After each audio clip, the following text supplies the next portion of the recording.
The more I hear that song, the more I like it. I love that intro. Um, Here we go, back again with Analysts After Work, and we've got a double debut today. Although we're still missing one, but we welcome to the show, making his debut after a really long time, and it really took longer than it should have.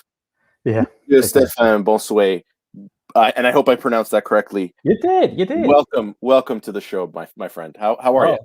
Fine. We're very happy to be in the show, and it took something like a year, I guess, because we only met a year ago. Yeah.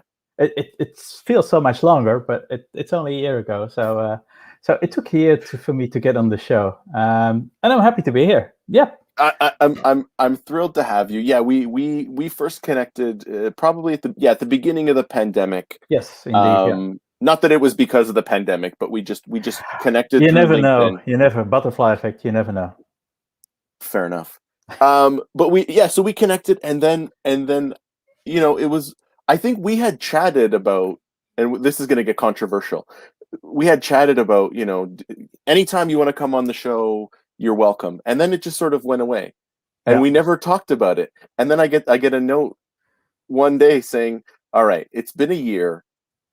When am I getting invited to the show?" Okay, yes. I let's felt get you on. I felt left out. No, and that was never my intent. Was I to saw leave you on. Jared appearing every 2 weeks or something like that. Or He's not that bad, but yeah, I mean, you know what? he's a funny guy. He's a good. Jared's a great dude. Yeah. I never. You know what? I'm not opposed to having people like Jennifer Bedell. Probably has been on the most.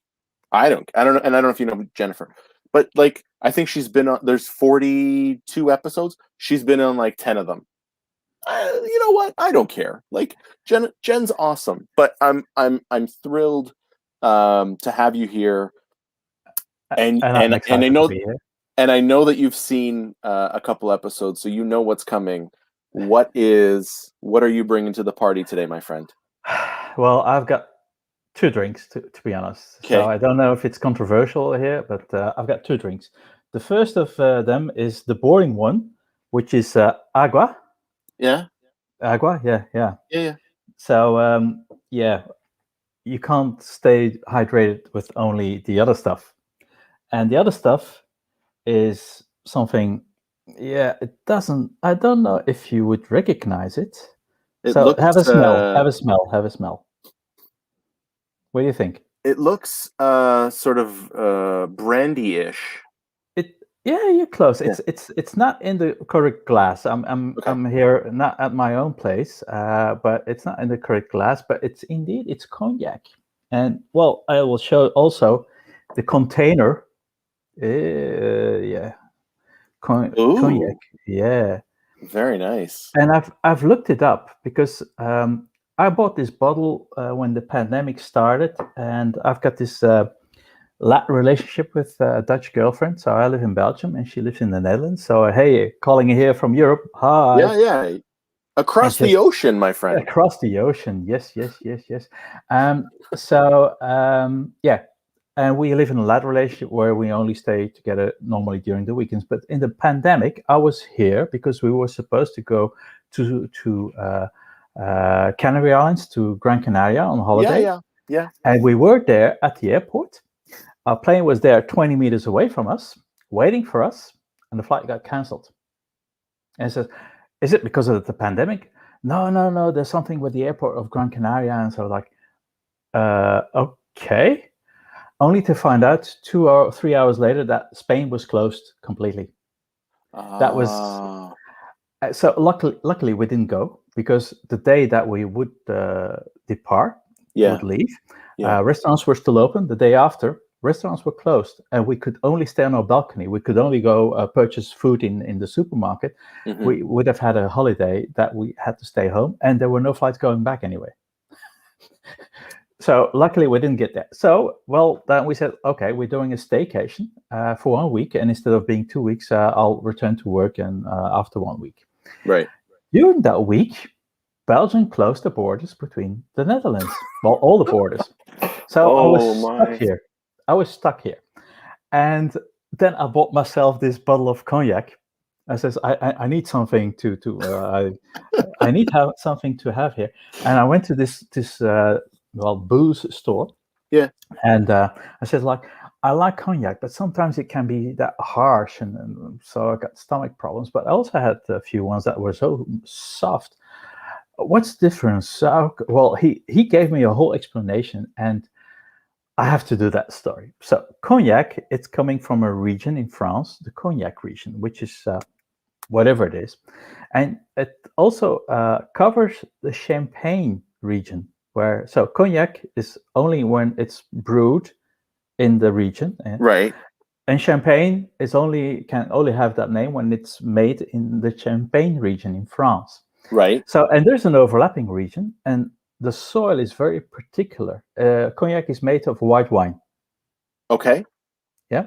So first you have white wine Okay. from the cognac, from the Champagne region. Well, it's also a bit. It's like an intersection, Venn diagram. So on the overlap, the Champagne region, it's the softest. It's more clayish, and when you go more outside the high Champagne, the low Champagne, and then further on, it gets harder and it gets rough for your stomach. So this is the soothing cognac. The good stuff. Yeah. Cheers. I also have 2 drinks today. I'm gonna just let that happen. That was great. It's 10 p.m., so I can do that. You're still at work. I mean it's after 4. I mean that's it's sort of borderline. Yeah. I am having a nice Nespresso because and I also have agua. Agua. So, Agua. yeah. Yeah. Yes. And we have another debut. I'm so excited for the double debut on this show. Again, never happened. After 40 episodes on that side of the screen, we welcome to the show Rachel Wilterdink, who is making her debut as well. This is going to be weird because now I have nobody on the other side to talk. Oh, well, we're losing a viewer. Sorry about that. That's okay. Rachel, how's it going? It's going great. All right, and again, I know you've seen enough to know. Oh, Rachel, Stefan, Rachel. Hi, nice meeting you, Rachel. Nice to meet you too. Let's connect on LinkedIn. 1 second. Yeah, do the LinkedIn thing while you send the invite. Rachel, what are we bringing to the party today? Red wine. Perfect. What varietal? I believe this time it's Pinot Noir. Although usually I'm a Cabernet girl, but I like whites and reds. My palate has changed over the years. When I first started drinking, okay, so here's a thing I have to disclose first. Please. I grew up as a Mormon in Salt Lake City, Utah. So I didn't really start drinking at all in my life until I moved to the state of Wisconsin, which was about 10 years ago. So I'm a relatively new drinker, but I also lived in California back in the day and did get to go to some really nice vineyards. And that was my first chance to imbibe. And over the years, my palate has just changed. I really liked Riesling when I first started drinking wine, and now I can't stand it. It's just so sweet. Yeah, I don't really get down with the whites, the white wines anyway. And Riesling, I do find very, very sweet. Yeah, I am a Merlot guy. I like Merlot too. I'm and just before we continue, everyone, I'm excited to have all of you. Judy, Steve, I see you guys talking. I'm excited to have everyone. This is a double debut. I don't think it's ever happened. That's exciting. Wow, I feel special. This is a double debut. So Steve, Judy, I know it's fake, faux outrage. You know that you guys are welcome anytime. Rachel, I actually have some, and Stefan, I have some questions prepared. Wow! Oh my God! I thought it wasn't expecting that. Yeah, Yeah. They're not hard, but I do. Okay. I have a question for each of you. Okay, So, Rachel, I'm going to start. No, Rachel. Which Pinot Noir is it? From Oh, where okay. is it? Yeah, sorry, I sorry. don't have the bottle next to me. I couldn't tell Okay. you. But, Sorry. mostly, what you buy? Californian or sometimes Um, Australian, South Actually, African? there's a local winery that gets their grapes from California. It's called the Blind Horse, named after an actual blind horse. And they make amazing wines. So I'm a part of their wine club. Okay, Yeah.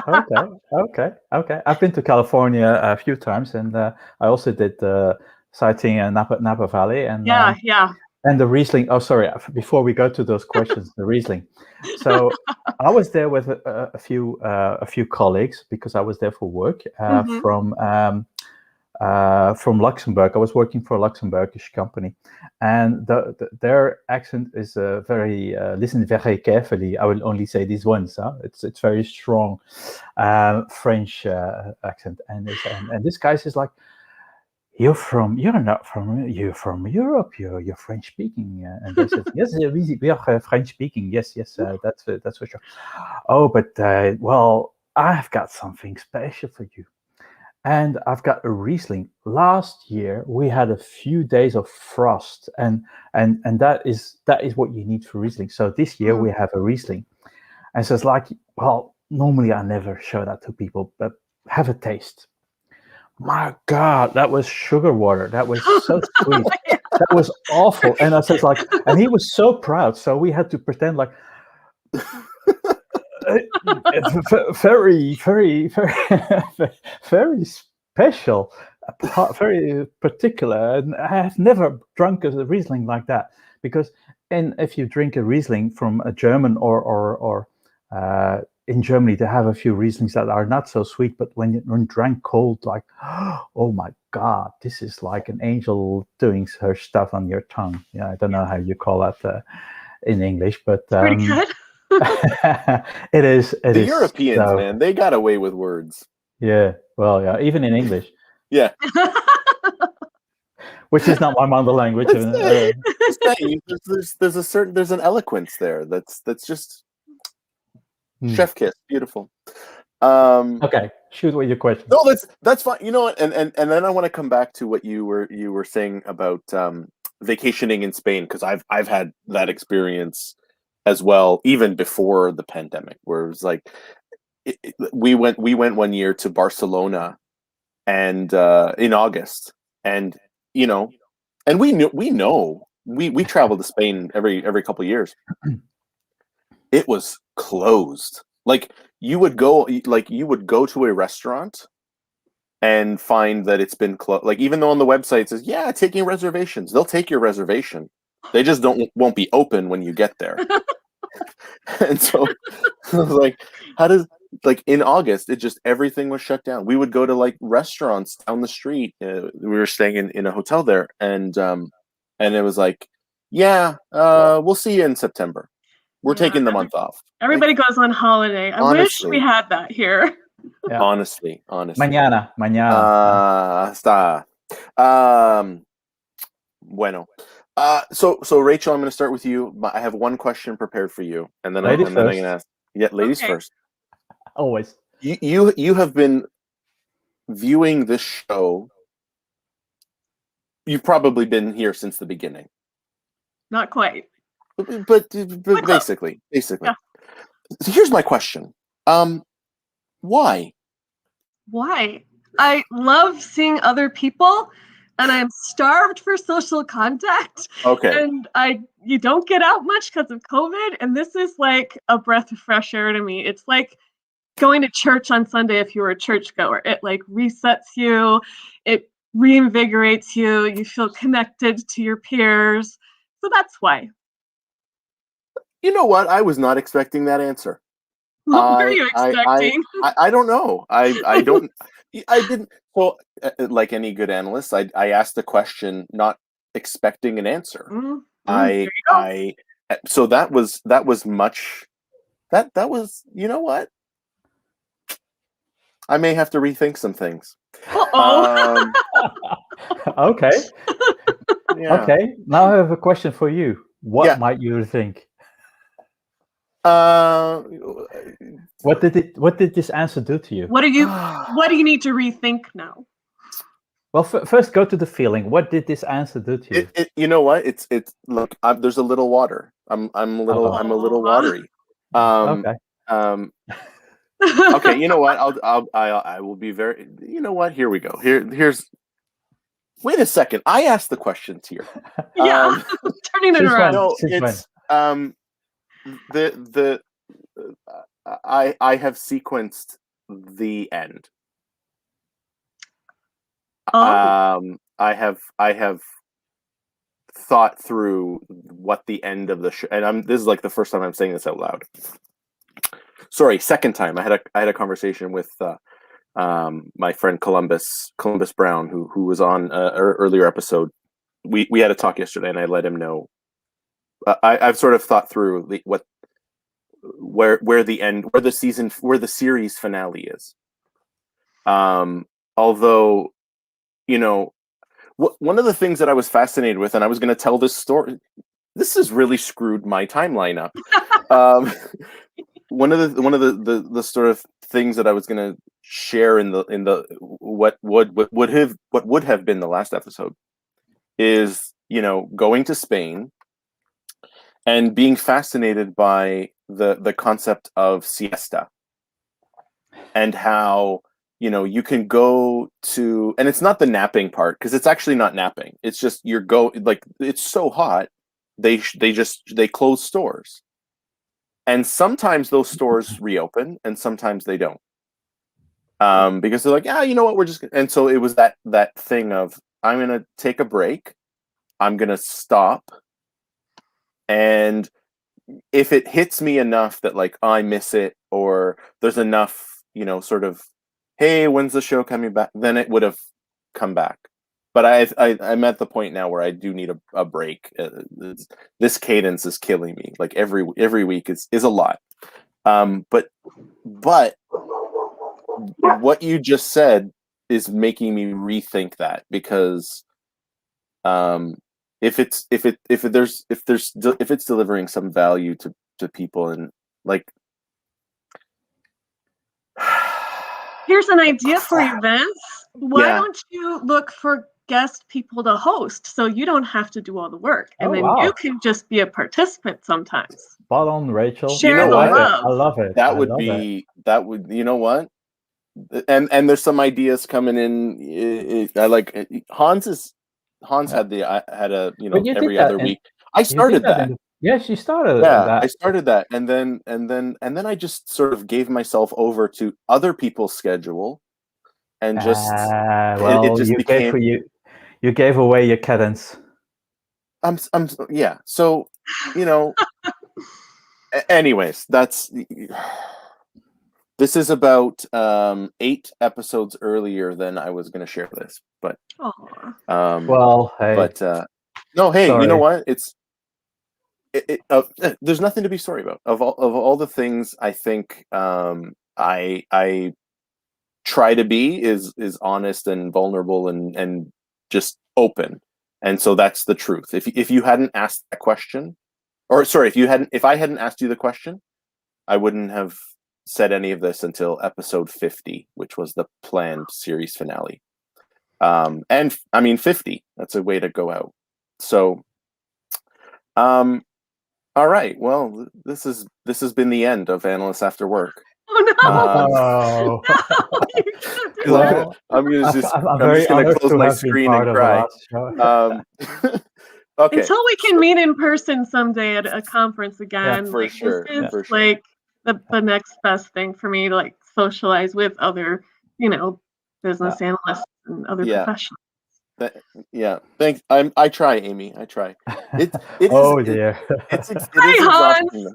It is exhausting though. Like, it's hard, but that's because, and as you'll see at the end of every episode when we go off air, this is what whoever's joining will see. I believe it. It's just I like, believe it. all right. So Rachel, that was a tremendous answer, and I'm now, Stefan. Let's see if you can follow that up with your question. Oh my Um, God. Here we go. We Sorry, talked about John. how you sent me a note and said, "Hey, it's been a year. How come I haven't been invited?" And so my Other question words, to you but is, yeah, I know. I'm paraphrasing. yeah. So my question to you is, why? Why? Why did you want to? Same question. Why did you want to be on the show? Well, to be honest, I got a bit envious about all those Really? people being invited twice, 3 times, 4 times, 5 times, and it's just like I'm left out. I was like, Oh. yeah, I felt left out. Really, it's just like, and he hasn't asked me. So you remember that you said like, oh, anytime you want to be on my show, just mention. Yeah. I can't recall that. I told you I can't remember that. So I don't have it in my writing, so I can't prove it. But no, but it could No have happened. contracts here. yeah. But it could have happened. But I don't know if you already started that show when we had the last time that we talked with each other one-on-one. Yeah, I'm not sure. I don't think you did. It was later, but if we had conversations after that, it was always in group. It was never alone. That's fair. That's fair. It was Yeah. on the BA Cafe. Yes. It was at the BA Cafe that we mentioned, but I'm not going to call. Hey, Vince, when are you going to invite me with 10 people in that BA Cafe? I'm not going to ask that. Come on. No, but you could have. I mean, Shut up. look at all the people from the cafe that have been on. Judy's been Really? on. Yeah. Well, Tamara has been on. that was the So, reason. we're breaking news. Sarcha is going to be on in a couple of weeks. I think in 2 weeks. Oh, yeah, So, really? like, Good.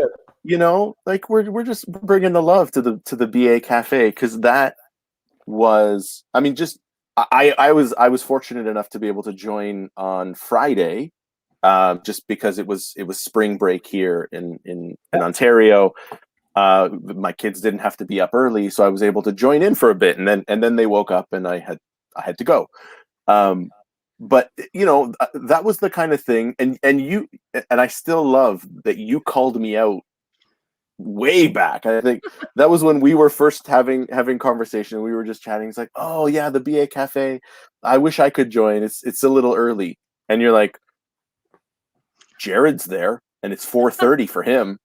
Oh my God. I'm like, oh, well, there goes that excuse. But then no, but and it's fine. I don't mind being called out. But then I came to that first one, and I was like, yeah, this is what a cool way to start the day. And then I just, it became habitual.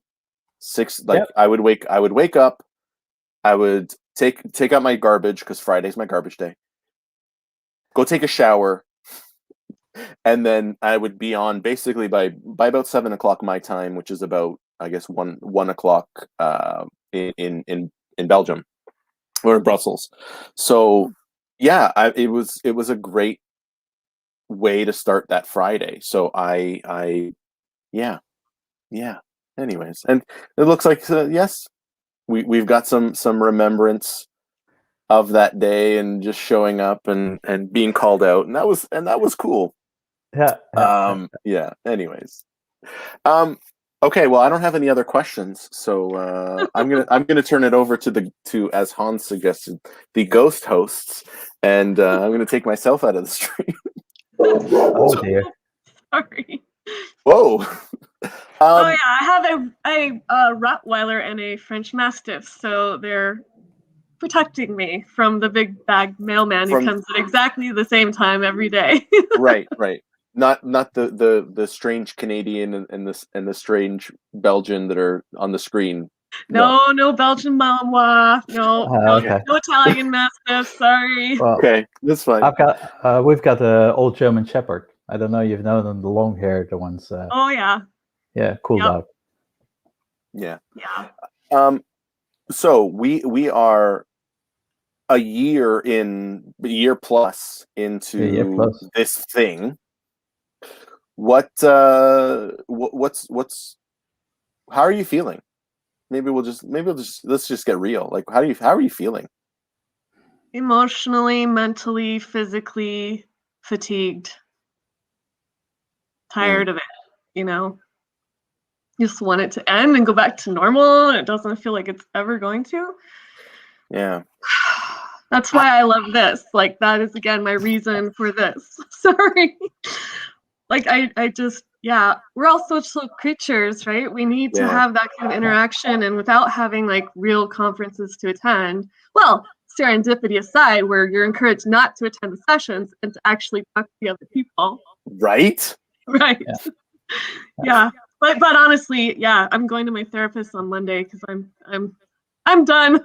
Yeah. Oh, sorry to hear that. Yeah. No, But I mean, it's just what it is. I mean, it's it's not what it something is, I can control, but it's wearing on me. That's for sure. I can imagine. That's my feeling as well. And Yeah. Stefan, I'm sorry, I'll let you speak, but that's I No. feel the same way. Yeah. No, it's very mixed. My feelings are very mixed because once we will go back to normal, we will have less of this. Yeah. And I don't know if I want to go 100% back to normal. I think I would appreciate the hybrid stuff, that you're still working, well, 2, maybe sometimes 3 days a week at home, and still have this kind of stuff, or the BA cafe possible. Because I would miss also this. Whereas on the other side, I do miss the coffee corner. Vince, remember the coffee corner? I've done the first time in my life an assignment. I'm a contractor, so I do assignments from half a year, 2 years, 1 year. So this was the first assignment that I did completely virtually. I only met 3 people from the organizations, of which only one I worked closely with when I picked up my laptop. And when I dropped it, it was to 2 people that I didn't work with. I knew them, but I didn't work with. And normally, as a consultant, I'm very good in networking, and it was horrible. I did manage, but it was so tough not having the coffee corner, because when you're working on a project, you will, of course, meet the people where you're working with, but sometimes you need someone else that is not on your project, and you would never meet him or her unless at the coffee corner. Sometimes I would physically go to the coffee corner and walk around. Hey, I'm Stefan. Who are you? And yeah, really, no kidding. And then after a while, you're in a project. It's like, I need Laura because I know she's working on that and she's not in the project. And that is what I'm missing as a consultant. But I wouldn't like to go back 100% to physical commute. I hate commute. I completely agree with you there, Stefan. But so the project I'm on currently, and I'm also a consultant, I hadn't met most of the team in person, and I'm acting as a scrum master on this one / BA. But our product owner, she's in the middle of our state, happened to be coming over to my side of the state, and my other 2 team members that are in the state are like in the area. So we had to drive like an hour and a half or so each. But we got together, this little tiny town called Algoma, and we physically got together and we had the best time. Like, it was so awesome. I can imagine. It was so great to like meet my product owner in person and hug her and hug my 2 BI developers. They're both girls. Anyway, it was just, we had a girls' night. We didn't talk shop. We had a blast, got to know each other even better. It was a little weird at first though, because you've seen him on video conference, but you haven't actually seen him in like real life. And like one girl is like, she was like 6 foot tall, and I'm like 5'4", right? I'm short, and I'm like, wow, and she's just so skinny. And I mean, just to like be in the physical presence of other people, there's just something you can't. I mean, this is a really close simulation, but it's just not quite the same. Wow. So I would like the hybrid, because I don't like to commute either, although I listen to a lot of books on CD when I do commute. So I'm kind of missing out on that, but now I'm having to actually pick up a real book and read it. So that's okay. So, but I finished the assignment without having met most of the colleagues I worked with day in, day out, which is weird. I don't like that feeling. So for sure, I would love to go in a hybrid mode. But again, for example, IBA, the organization, is completely virtual already from the beginning, 14 years, 15 years almost. So yeah, and I've also got a friend who is a programmer, and already from also early 2000, he was working Hans, virtually. I'm an introvert too. Sorry to interrupt. Yeah, no, there's a bunch of Hans questions that I've got queued up. Sorry. No, it's all good. It's funny. I don't want to go back either. I don't know that there is a return to normal, and I've said, and I think I've said it on the show too. Like, if I'm in the office, I'm not doing work. That's when I'm being social. Like that's when I'm going for coffee. When I'm going for lunch, that's when I'm. Yes. But sorry, I have to interrupt. The way we are going to the new normal, that's something you have to look at the serendipity panel discussion. Yeah. Do you want to promote something? So Stefan will be he's one of our panelists on our what's in the next normal. I'm looking forward to that talk. I'm really looking forward to that talk. It's cool because you know what, the panels. So everyone no one submitted a panel. Everyone submitted. I did. Oh no, I didn't. No. Everyone submitted individual talks, and then we looked at them and like, these 4 people are sort of in this space. Let's just put them together. And it was instead of picking one and saying, well, we're gonna pick Stefan and the other 3 can, better luck next year. No, let's just put them together and see what happens. And so that's starting to play out, which is really, really cool.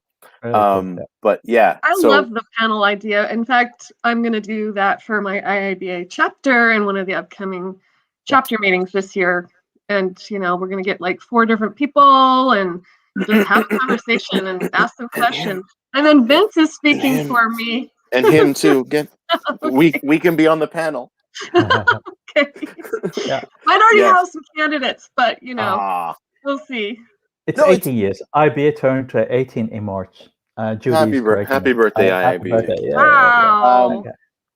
I mean, part of wanting to be on a panel is just I don't want to prepare anything. Like I dream of I'm just going to go up on stage or whatever and just answer questions. Yeah, like yeah. I understand, but if you are going to start a panel around a certain topic, it requires some preparation. For example, when I have been 10 years the chapter president of the Brussels chapter, IBA Brussels chapter, and I only resigned last year, and now I'm the ambassador of the Brussels chapter, so I'm still in there. And Philip's okay. He's Philip's all okay. right. I'm very happy someone finally took it over. My God, I was looking. Finally. Finally. But then I've been appointed to the deputy regional director for IBA of Europe. Yeah. Wow, cool. Yeah. Anyway, so when we did events, physically, we always ended up at the end with a panel discussion of half an hour, which would be the extended Q&A. So there was always a Q&A with the speaker, because most of the times we did with 2 speakers. And so at the end, we did a panel discussion on the topics or something else. And that is informal. You don't need a preparation. But I also did with Adrian Reed, well known, Kevin Brennan, and then Joanna Dong, both Canadian. We did the BA Apocalypse yes in September 2019, and we did quite a lot of preparation for that, because the original working title was the BA role beyond IT or something, the broader role of business analysis. And it became, it says like, this will not attract. So we sat together a few times with the people, and we only invited Joanne a bit later, because it's like, we're 3 males. I don't think that's a good idea. So, and it was perfect. Joanne, she's so sweet. I really she's awesome. like chatting with her. I've got had some really good conversations with her. And it took a lot of preparations, because it was like, okay, this is the topic. if people don't ask questions, we're stuck. So we did, okay, what kind of format? Are we going to do interrupter-driven Q&A? Well, first we had to agree on the format. Then we had to already prepare some questions that we would have done if no one was proactive. So it depends on the panel discussion. Some of them you need to prepare. I believe that the one we're going to do now needs a little, not immense, otherwise it would be spontaneous. Right. But you need to prepare and of not risking to stand still. Yeah, although and that's, I don't think fair. I would stand still. That's fair. No, I mean, I don't know. I like to, like, I once did a keynote in an organization, and the people remarked, they're like, "Can we have your slides?" No, I don't have any slides. Okay, like I literally went up holding a coffee cup and talked for 75 minutes and just did it, and it was incredible. It was so liberating not to well, and oh, my technology is not working. Well, anyways. Anyway, let's bang some of these questions out, because I had a question for Rachel. Okay. Oh, yes, it's a bit on work, but I'm a bit curious because you're the first person that I encounter who has done the two certificates, the CBAP, which I'm on CBAP already for 9 years. Yes. And the one of the PMI. And well, I've heard a lot of these are the differences, but you can talk from your own experience. How do you see the difference, and what do you prefer from A or from B or whatever? Yeah, I'm absolutely. Yeah. So I mainly decided to do the PMI PBA more as an experiment to see what it was about as compared to the IIBA. Because PMI is still a very, very large and globally recognized organization. You know, the IIBA, it's only turning 18. You know, PMI has been around forever, and they have a huge, you know, army of PMPs out there. So as far as the experience goes, I would say, you know, the PMI actually does have some good materials. They have like a guide to being a BA, which is more like a how-to, versus the BABAC, which is, you know, more of a holistic book of knowledge. I kind of went about it like the same way.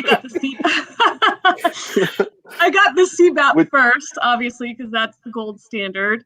And I knew that PMI was just competing more for money than for anything else, right? They're lagging behind in recognizing business analysis as a separate profession, agile, you name it. I'm really curious to see what their new PMBOK version 7 is going to look like. It's going to be radically different from what I gather. But anyway, the PMBOK, PMI, the PMBOK. Yeah, so I mean, I took like the same approach as far as how I learn and how I study. It was kind of weird because they don't have a body of knowledge. They just have this little practice guide, and then they gave you a list of like 13 books that they reference to come up with the exam questions. I'm like, so I'm supposed to read these 13 books? Like, what the hell? So I actually did take a prep class that my company was willing to pay for, which was useful through Watermark Learning. I've used them before. They do a really nice job helping you, and they have like an exam kind of simulator that you can use to kind of prep. So that was really helpful. The main difference that I learned from this experience was that PMI is still very much viewing the BA as a tactical job, not as a strategic position. That's the main thing that I gathered from the whole experience. Otherwise, they're still very much waterfall focused, even though they have a lot of language in their documentation about adaptive and versus traditional and all that. The exam felt to me like 95% waterfall, which was hugely disappointing to me because I'm an agile, you know, practitioner, and I really like the philosophies, and I was really hoping it would be a more balanced approach, but it wasn't. The other thing is, it almost feels like, you know, BAs are still somewhat subservient to project managers, and I've never liked that either. I view them as a dynamic duo, like a dream team. As complete peers who need to be kind of like this to be successful. And so that didn't really sit well with me either. But But I mean, it was worth the experience because I really think it's probably the BA equivalent of the PMP, and having any kind of a PMI credential, it says something that you're willing to, invest in your professional, development and skills. So, I mean, and I actually have written blogs about this and given presentations about, which BA certification is right for you. And it really just depends. And that's my consultant answer coming out of me. It depends. What are you looking to do with your career? Are you looking to become a project manager, which I never want to be? It's not who I am. I don't like that at all. I don't mind serving as a leader, but I'm not the micromanaging type. Like, trust your people to do their job and let them go do it. Like, get out of their way. That's my philosophy. But yeah, so did that answer your question? Yes, it does. And Fabrizio has another question on that. So someone who knows the BABOK very well, could he succed in the PMI BPA exam without Wait, are knowing you PMI? jumping ahead here? Like, no, he cannot. I've got Hans's questions queued up. You guys are killing me here. Okay. Okay, sorry. Yeah. Sorry. Anyway. No, you could not. If you pass the CBAP, you can't just expect that you're going to go pass the PMI PBA exam. No, it relies also very heavily on the PMBOK as like one of the reading materials. So you have to be familiar with, all the traditional project practices. You have to always think from the position that there's always going to be a separate project manager and that you are doing the separate BA role. There's also like a lot of overlap opportunities in their documentation. Like, here's where the PM and the BA need to get together and collaborate, and it's not like clear who should do what, and it's a little fuzzy, but okay. Whereas in the BABOK, it's very clear. Each task, it's which stakeholders are involved, and the project manager is recognized as a real stakeholder in many of those tasks. But vice versa, I don't have the impression it's there. So once in a while, you might want to do that together. So I recognize that. What I found interesting on the CBAP exam is that which I took in 2012, still on the version 2 of the BABOK. Me too. It's also 2012. I might have been a few years later, but it was still in version 2. Okay. But I mean, I've been a BA since, 2005. And I was around like in the first version, when the first version came out, it was still a paper-based exam. I've been working toward getting all the experience, and it takes a while. You got to have a lot of years under your belt. Business analysis, in Europe hasn't been recognized as a real role until late 2008, 2009 or something like that. Wow. But what I recognize in that exam of the CBAP is like, if you know the BABOK, you won't pass. Nope. If you got lots of experience, you won't pass. You got to know both. Yep. And you have to be able to connect the BABOK with your experience. Yes. Otherwise, you won't pass. For me, that exam does what it needs to do. Yes. So that was like, for a lot of the certification, that was a good experience. I had to take the exam twice, in fact, because the first exam, the case and scenario based, the English is not my language, and you can hear I speak fairly well. Mm-hmm. But I really what's it? It was almost Oxford English for me. Like what the sorry, like what was that here? And some of the questions are really poorly written. Like they were. It was like you got to decipher what they're trying to tell you, and it's not easy. I would say that the PBA was similar in terms of the experience and the book learning. Like you couldn't do one or the other. So they are working PMI and also IBA. IBA is going to do more exams in other languages. So this is something I can reveal. And starting with the ECBA, which is the easiest to do, of course. Yep. But you will always have people doing their exam in a second language, not in their mother language. So you have to take into account that you don't want to have an exam on English or on French or the German language. You need an exam on the topic business analysis, BABOK. So I did complain after my first exam, like, hey, I missed it with 6 points or something like that. Oh. Yeah. And I said, like, this frustrates me because many of those questions, I didn't understand the scenario. I was like, I do documentation in English, professional documentation already for 15 years, and I didn't get it. like, sorry, I don't understand how you make that. The second exam, they didn't reply to me. Like, okay, they didn't reply to me, but my second exam, it was far less complex English. So I passed. They must have listened to the feedback. I don't know. though. I don't know. It could have been coincidence because they have a database of so many questions, and Yeah. you push on the button. They say 20% of knowledge area 1, 30% of knowledge area 2, and they pick it up, and there you got it. It's definitely an intimidating exam. I mean, and I would say as far as that goes, they're both very comparable in terms of like the intimidation factor, how many questions you have, how long you have to do them. And prior to COVID, you had to go in person to a facility and get patted down. You got to turn out your pockets. You can't take anything in with you. You can't and you're being watched on a video camera. It's like intimidating. Say, Vince, just to interrupt, we're doing a fine job, the two of us. You're not Yeah, no, interrupting. this is great So- because like I could just like let you let it go. Let it go. This is fantastic. So Keep anyway, going. that was my question to Rachel. So you can ask your questions now.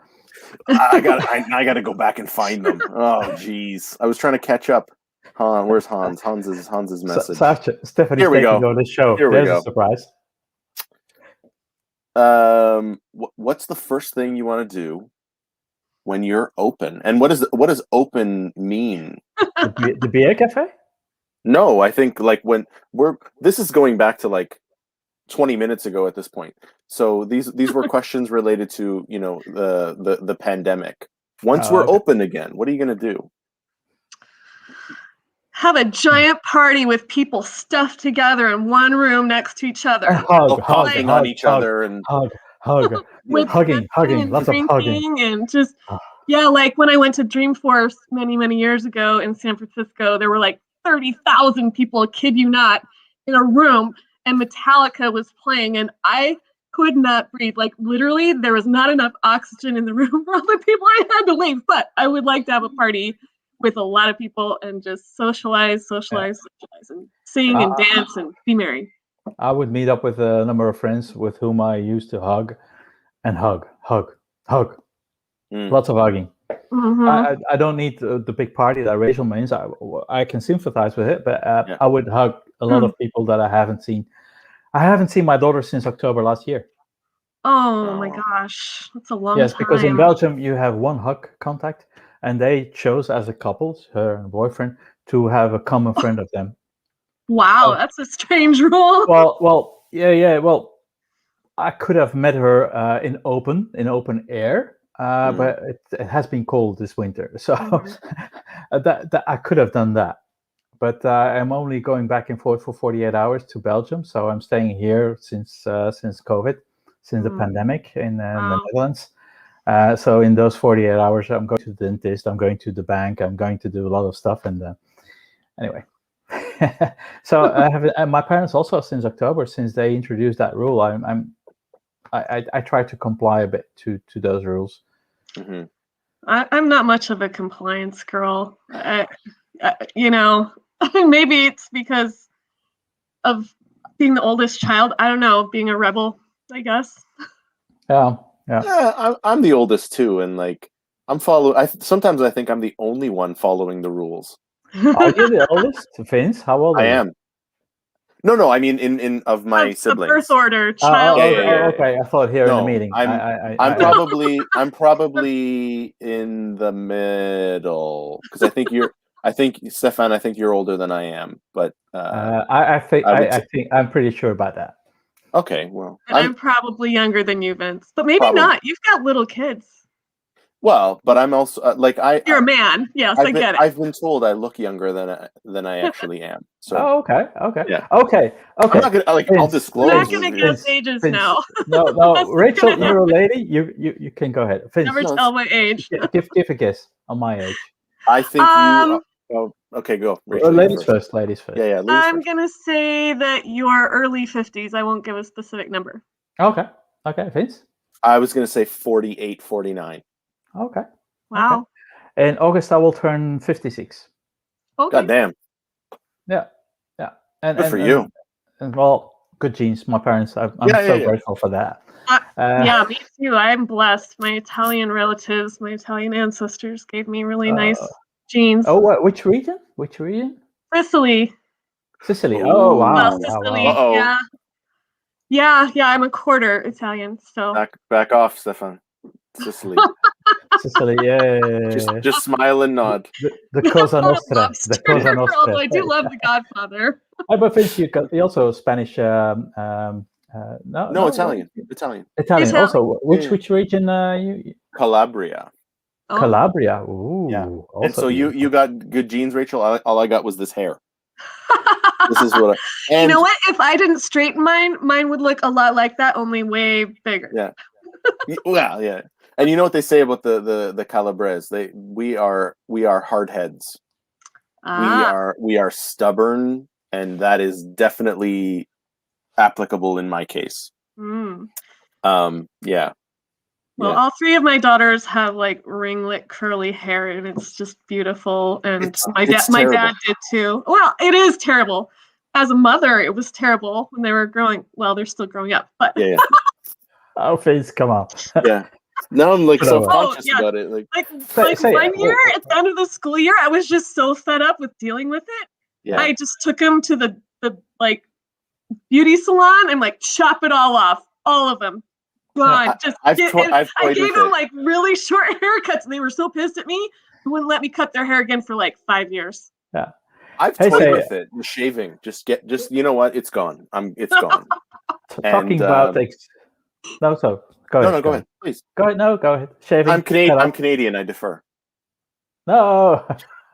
So sweet. No, go ahead. Finish what you're I was gonna say, about. like I've gotten to the point where I will go to the barber and sit down in the chair. I'm gonna get my hair shaved. I'm just gonna shave it off. I'm tired of this, and then I chicken out every time. Like at the last second, I chicken out.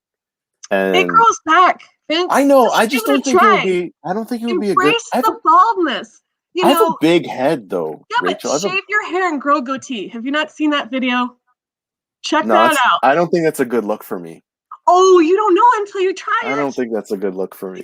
You know what? You might love it. It's gonna make you seem really masculine and manly and like. Oh yeah, that's what I need. It's sexy. Sorry, it's sexy. I love a bald-headed guy. Oh wow. Well then. Okay, this is okay. That's interesting. the wine talking right now. Okay, yeah. So about talking about exotic locations, where is this taken? That isn't that Lake Louise? Nope. It looks like Lake Louise. Lake Geneva. Nope. Antarctica. Oh, okay. Antarctica. This is that a photo? It's a photo. Wow. My partner went with her dad in 2007, 2008. She went to Antarctica with a sail ship with 3 masts.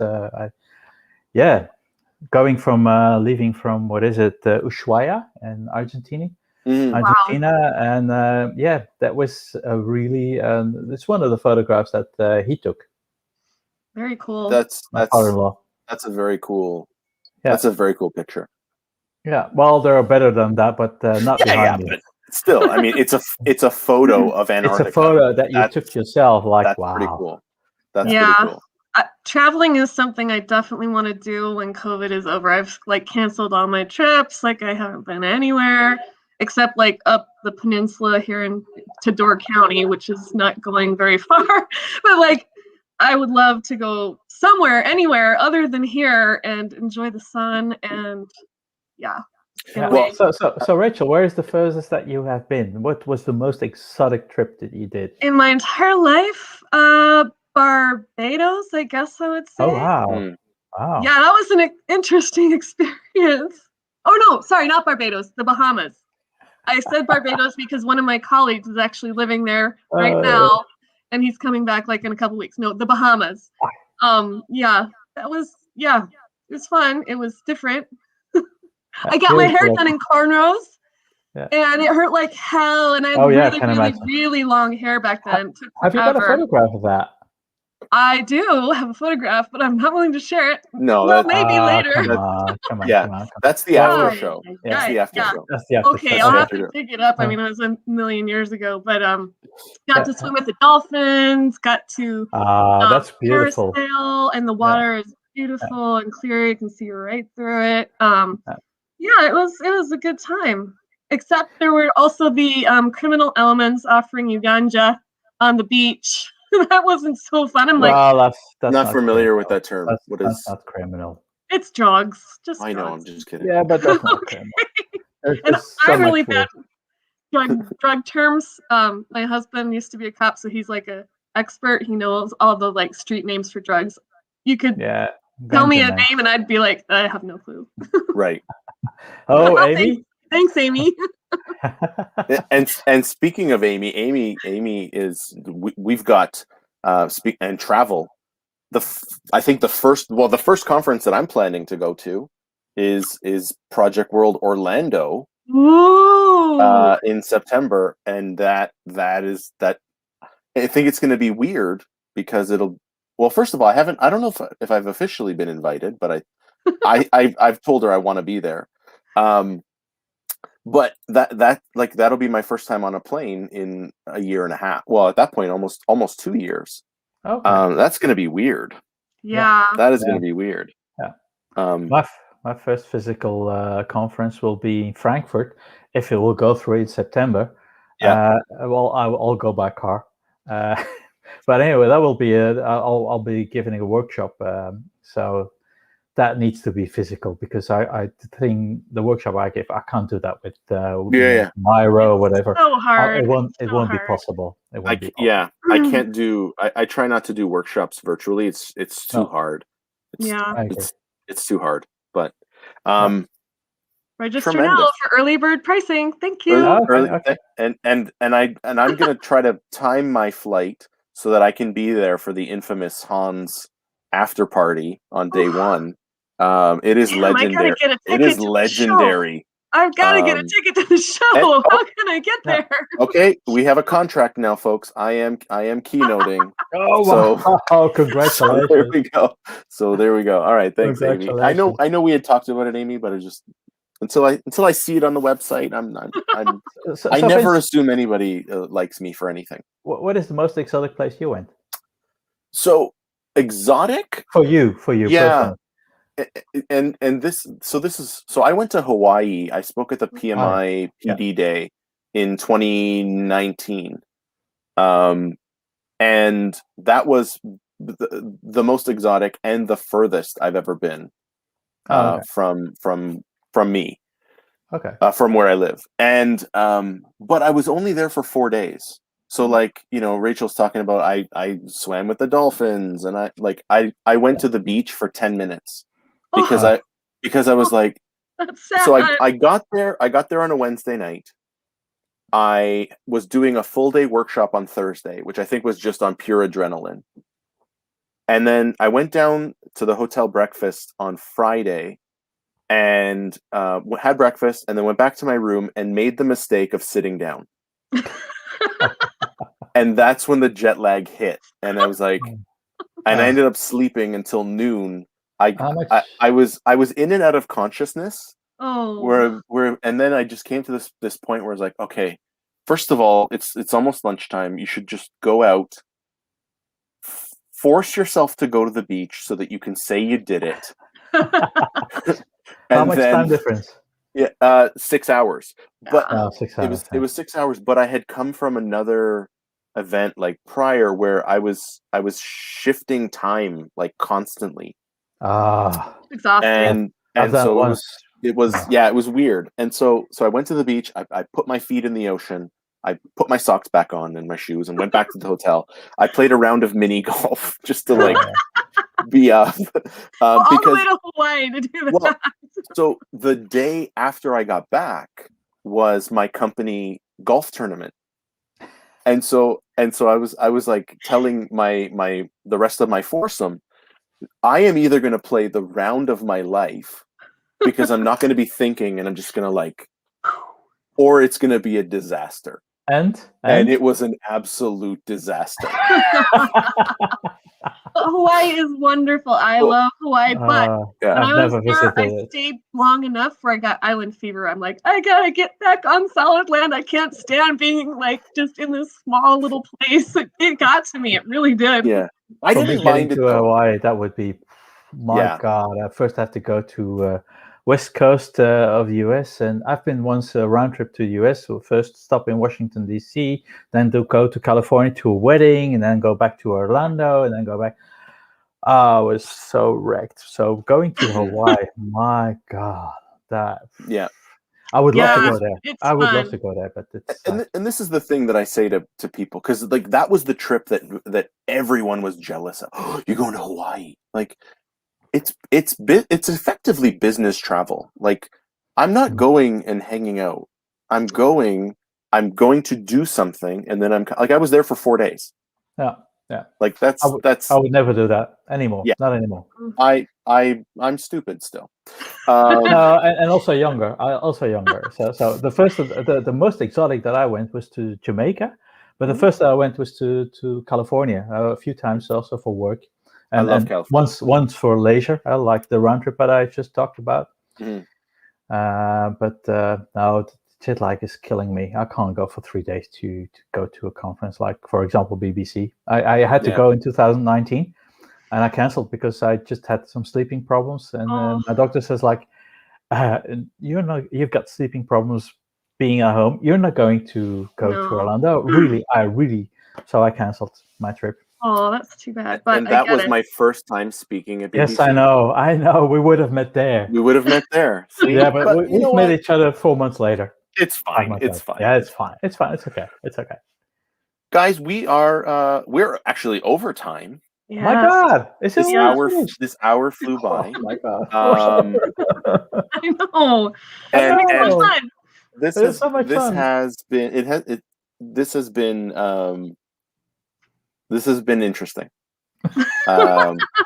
And I mean that positively. Okay, because that could like, mean anything. well, this has been interesting. These two will never be back on. No, it was serendipitous that you were both on today, that we had this conversation, that this felt great.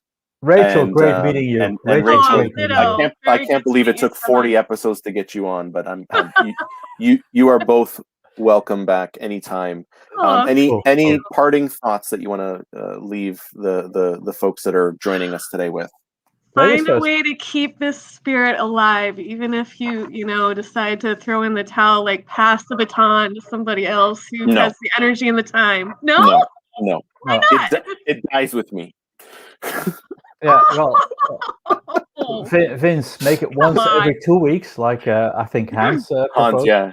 And consider co-hosts like Rachel and I. We can take it over for once in a while. Anytime. Yeah. I'm gonna have to think about that. Thank you, Fabricio. Yes. Tremendous. Stefan, same question. Anything you want to leave the group with? I'm happy I've been here, and I was a bit nervous about it, but no reason to be nervous about it. So Sarche, you'll have fun. Really, you'll have fun. Make sure you're on. Make sure you're in the chat that day and just heckle her. Oh yes, I will. When is it? 2 weeks? I think it's in 2 weeks. Because I think next week we've got Judy and Mindy coming back. Which Mindy? Mindy Bohannon. Oh no, Bohannon. But we make our vowels very long, so Bohannon. So we've got Judy Alter, Mindy Bohannon next week, and then I think Sarche's on the week after, and I forget who she's with, but she all will be announced. Well, you found Rachel because we decided already a month ago, so yeah. And Rachel is last minute, but I'm so happy. I'm so happy it's next week. Yeah, really. Thanks for inviting me, Vince. I really appreciate awesome. it. It was awesome. Great time. Yeah. I miss you guys this. are the best. I miss this. With that, then, this has been another week of Analysts After Work. We will catch you next week. Ta-ta for now. Bye, guys.